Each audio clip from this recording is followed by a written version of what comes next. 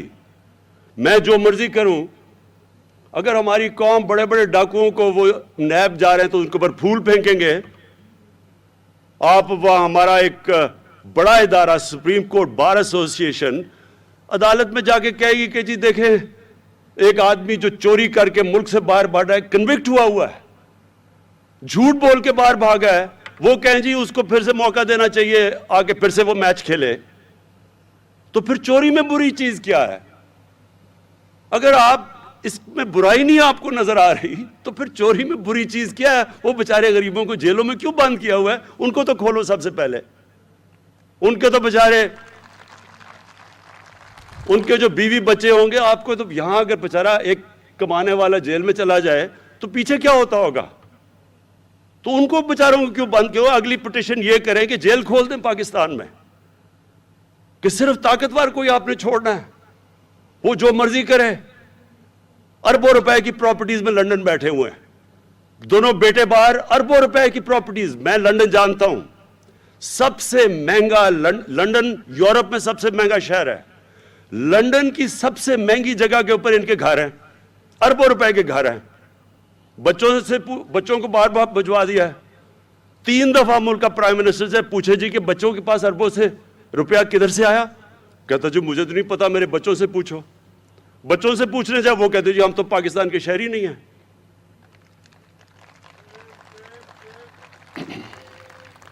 تو میرے باولپور کے شہریوں،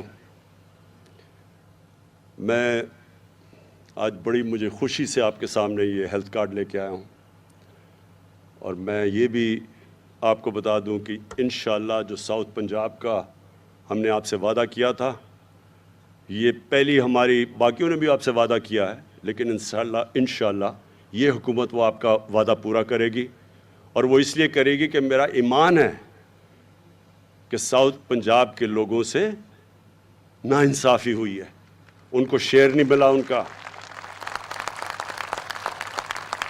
نہ نوکریوں میں شیئر ملا، نہ جو ان کا حق تھا کہ جو ان کے آبادی کے تحت جو ان کو شیئر ملنا چاہیے تھا بجٹ میں، نہ وہ ملا۔ اور انشاءاللہ یہ ناانصافی اب ختم ہوگی۔ ہم نے ابھی بھی چینجز کر دیے ہیں، جو ابھی بھی پیسہ آ رہا ہے اب ساؤتھ پنجاب پہ خرچ ہو رہا ہے وہ کبھی پہلے نہیں ہوا، اور انشاءاللہ یہ جو میں اگلی باری آپ سے جب ملاقات ہوگی، میں ساؤتھ پنجاب کا جو سیکریٹریٹ ہے اس کی اوپننگ کے لیے آؤں گا۔ شکریہ۔